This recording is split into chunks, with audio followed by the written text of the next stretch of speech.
छात्रों नमस्कार। अब तक हमने संत काव्य धारा की कुछ विशेषताओं का अध्ययन किया। कुछ प्रमुख कवियों जैसे संत धर्मदास, संत दादू दयाल, सुंदरदास, मलूकदास, कबीर इत्यादि संतों की रचनाओं से हम अवगत हुए।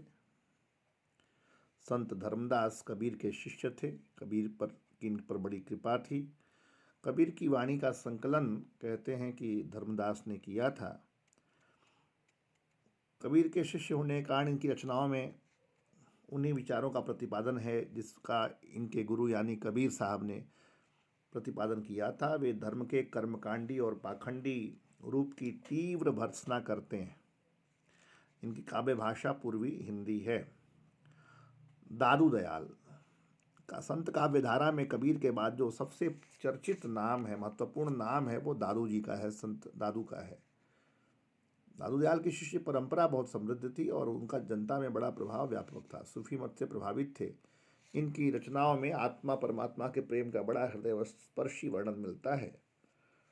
इनके पंथ को दादू पंथ के नाम से भी कहा जाता है और इनके काव्य का जो भाषा है वह ब्रज भाषा है। इसमें राजस्थानी, गुजराती, पंजाबी आदि भाषाओं के शब्द भी मिल जाते हैं। दादू भी घुमक्कड़ी जीवन वृत्ति के थे और रचनाओं में जो विशेष गुण है तन्मयता का वो मिलता है। सुंदरदास दादू दयाल के शिष्य थे, शिक्षित व्यक्ति थे। सुंदर विलास नामक इनकी रचना है। रचनाओं में भक्ति, नीति, ज्ञान विषयक भाव की अभिव्यक्ति मिलती है। मलूकदास ज्ञान बोध और रत्नखान रचनाओं के रचनाकार संत मलूकदास की कविता में वैराग्य, नीति, आत्मदर्शन, निर्गुण भक्ति को अभिव्यक्त मिलती है। संत मलूकदास की कविता बहुत सहज और सुव्यसित है। संत कवियों में इसके अतिरिक्त भी संत रविदास, जिनको कभी कभी हम लोग रैदास भी कहते हैं, संत रज्जब, सहजोबाई, पन्ना आदि के नाम उल्लेखनीय हैं। प्रायः संत आप देखेंगे कि निम्न जातियों के हैं। इस स्पष्ट बात यह एक का जो आशय है कि भक्ति आंदोलन ने जाति व्यवस्था की रूढ़ियों को तोड़ने का भी वहाँ प्रयास किया है। अब हम आते हैं सूफी काव्य की विशेषताओं को देखते हैं। सूफी काव्य की विशेषता, जो पहली विशेषता है कि परंपरागत तथा काल्पनिक कथा स्रोत हैं इसके। अधिकांश कथाएं जो सूफी काव्य में कवियों ने लिख रखी हैं वो हिंदू राज परिवारों से संबंधित प्रेमाख्यान हैं या ऐतिहासिक चरित्र है। इन्हें पद्मावत और कुतुब मुश्तरी रचनाओं में देखा जा सकता है। और यहाँ पर इन कवियों ने हिंदुओं के साथ साथ मुस्लिम परंपरागत कथाओं का भी, जैसे यूसुफ जुलेखा, लैला मजनू आदि का भी इन्होंने कथाओं को अपने काव्य का उपजीव्य बनाया है। और मधुमालती की कथा वस्तु को लेकर दक्षिण में गुलशने इश्क लिखा गया। माघवानल काम कंदला में किंचित परिवर्तन कर 7-8 कवियों ने प्रेमाख्यान लिखे। इसी तरह से परंपरागत स्रोतों से ही ये कथाएं आई हैं और तत्कालीन परिस्थितियों का सूफी के जो कवि हैं इनकी काव्य में उसका प्रभाव दिखाई पड़ता है। एक दूसरी विशेषता अलौकिक या आदर्श प्रेम की व्यंजना इस सूफी काव्य में होती है। प्रेम गाथाओं में लौकिक प्रेम कथाओं का चित्रण है, लेकिन केवल प्रेम कथा कहना इनका उद्देश्य नहीं है। कुछ विद्वान इन्हें जरूर लौकिक प्रेम कथा मानते हैं, लेकिन कुछ लोग इसे सूफी मत के प्रचार प्रसार का माध्यम मानते हैं। लेकिन हमारा इतिहास चाहे राजनीतिक है, सांस्कृतिक है या साहित्यिक है, एक तरह से उस पर एक जमातवादी दृष्टिकोण हावी है। तटस्थता का दृष्टिकोण कम रहा है।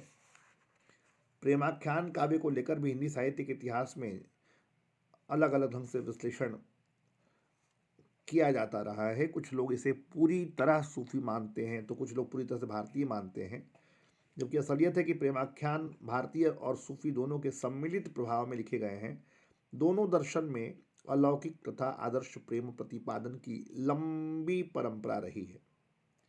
अतः भक्तिकालीन ये प्रेमाख्यान काव्य है, इनको आप मनोरंजन तो नहीं ही कर सकते। यहाँ इन प्रेम गाथा के माध्यम से इन कवियों ने सूफी काव्य धारा के अलौकिक तथा आदर्श प्रेम की वंदना की है। यहाँ पर प्रेम तत्व की महत्ता व्यक्त हुई है। इसकी इसीलिए तीसरी विशेषता आप कह सकते हैं मानवीय हृदय की सूक्ष्म भाव तरंगों का अंकन। तो यह जो प्रेमाख्यानों का जो काव्य है, इसमें का मुख्य जो प्रतिपाद्य है वह प्रेम है। सो प्रेम के भी वियोग पक्ष को सूफी काव्य में अत्यधिक महत्व कवियों ने दिया है। ये वियोग कोई निष्क्रिय वियोग नहीं है, ये प्राप्त प्रियतम को प्राप्त करने के लिए बराबर सक्रिय है। यहाँ पर कई बाधाओं से टकराना और उसमें तमाम तरह की भाव दशाओं का चित्रण है, जिसमें प्रसंगवश उत्साह, द्वेष, ईर्ष्या, वैर, कपट, दया, सहृदयता और सौजन्य परक भावों की सुंदर व्यंजना हुई है। और कहीं कहीं जो विरह वर्णन में कवियों ने भावातिरेक में अतिशयोक्ति अतिरंजित शैली में कविताएं जरूर रची हैं। एक चौथी विशेषता यह है वर्णनात्मकता। वर्णनात्मकता प्रबंध काव्य में हमेशा दिखाई पड़ती है। और यहाँ पर नायिका के सौंदर्य का वर्णन जहाँ होता है, नक्शिक वर्णन होता है, उसमें लोकोत्तर सौंदर्य कवि को दिखाई पड़ता है, जिसका एक कारण परंपरा में देखा जा सकता है और दूसरा अलौकिक प्रेम योजना में नक्शिक वर्णन होता है। और इसमें वर्णन है प्रकृति के विभिन्न दृश्यों, जैसे वन, वाटिका, समुद्र, पर्वत, सरिता, विभिन्न ऋतु वर्णन है यहाँ पर प्रसंगवश। और इस नगर, पनघट, बारात, युद्ध, जीवनार आदि का वर्णन है। तो जगह जगह वर्णन और बहुत विस्तार से वर्णन आप सूफी काव्य के इन महाकाव्यों में आप देख सकते हैं। भारतीय साधना की प्रतीकात्मकता भी कहीं कहीं इसमें दिखाई पड़ती है, और हालांकि वो कम अंश में ही वो दिखाई पड़ता है, लेकिन मौलिकता का यहाँ पर अभाव है। दूसरी महत्वपूर्ण विशेषता सूफी काव्य की है अद्भुत घटनाओं का चित्रण। पर्याप्त मात्रा में जगह जगह अद्भुत घटनाओं का चित्रण, क्योंकि इसके जो स्रोत हैं सूफी काव्य के वो भारतीय भी हैं और फारसी भी हैं। इसमें परियों का भी चित्रण है, अप्सराओं का भी, राक्षसों का भी, नारियों का भी, तो जादू इत्यादि के कार्यों का भी, बोलने वाले पंछी, तोता, हंस इत्यादि का भी यहाँ प्रतीकात्मकता के साथ साथ एक रूढ़िबद्धता भी यहाँ पर दिखाई देती है। और अगली महत्वपूर्ण विशेषता सूफी काव्य की है वह सांस्कृतिक समन्वय का काव्य है। ये जो प्रेमाख्यान जो है काव्य है, हिंदू मुस्लिम सांस्कृतिक समन्वय का काव्य है। यह कृति हिंदू ने लिखी हो या मुस्लिम कवि ने। मुस्लिम कवि ने सूफी मत की परोक्ष या प्रत्यक्ष चर्चा की है, वहाँ कोई सांप्रदायिकता के कारण नहीं की, वहाँ प्रेम ही महत्वपूर्ण है। किसी मत का उन्होंने खंडन नहीं किया, उन्होंने पीर पैगंबर की स्तुति की, उसकी महानता को भी रखा है। भारतीय दर्शन और मुस्लिम दर्शन का यहाँ कोई टकराव नहीं दिखाई देता सूफी काव्य में, बल्कि एक समन्वय यहाँ पर दिखाई देता है। चंद्र बदन व महियार जैसी कृति में हिंदू नायिका और मुस्लिम नायक के प्रेम का चित्रण है, लेकिन कहीं भी हिंदू मतों की अपेक्षा मुस्लिम मतों की श्रेष्ठता का यहाँ पर चित्रण नहीं किया गया है। सूफियों के सिद्धांत और धर्म भावना में भारतीय हिंदू धर्म और परिष्कृत इस्लाम धर्म का एक ऐसा समन्वित स्वरूप दिखाई देता है जो दोनों धर्मों के अनुयायियों को मान्य है। अगली विशेषता है भारतीय और फारसी शिल्प मिश्रण। कथानक को विकसित करने वाले तत्वों और पात्रों के जीवन में आने वाले मोड़ों के लिए प्रेमाख्यानों के रचयिताओं ने भारतीय और फारसी शिल्प का सुंदर मिश्रण किया है। फारसी शिल्प एक तो उनका काव्य मसनवी शैली में है, जिसमें प्रारंभ में कविता लिखने के पहले वो ईश्वर वंदना, पैगंबर प्रशंसा, खलीफा स्तुति, गुरु प्रशंसा करते हैं, और अनेक आगे चल करके ऐसी ही तमाम तरह के चित्र, दर्शन, स्वप्न द्वारा सुख, सारिका, संवाद इत्यादि का वर्णन करते हैं। मुस्लिम कवियों की रचनाओं में फारसी शैली का प्रभाव ज़्यादा है और हिंदू कवियों की रचनाओं में भारतीय शैली का। तो इस तरह से हम देखते हैं कि जो प्रेम कथाएं मुसलमानों द्वारा लिखी गई हैं उनमें धार्मिक संकेत हैं, जो प्रेम कथाएं हिंदू लेखकों द्वारा लिखी गई हैं उनमें काव्यत्व और घटना वैचित्र्य का प्रधान है। इस इतना अवश्य है कि हिंदू प्रेम कथाकारों ने मुसलमानों द्वारा चलाई गई प्रेम कथा के आदर्शों का पूर्ण रूप से पालन किया है। श्रृंगार महत्वपूर्ण रस है, अगली विशेषता है, लेकिन अन्य जो श्रृंगार से हट करके जो रस हैं उसकी श्रृंगार में भी विप्रलम्ब वियोग श्रृंगार की प्रधानता है, अन्य रसों की यहाँ उपेक्षा है। और श्रृंगार रस के अतिरिक्त बहुत कम वर्णन अन्य रसों का यहाँ उपलब्ध होता है। सहज सरल स्वाभाविक भाषा है सूफी काव्य में, और यहाँ पर अवधि और दक्षिणी भाषा में प्रयोग है।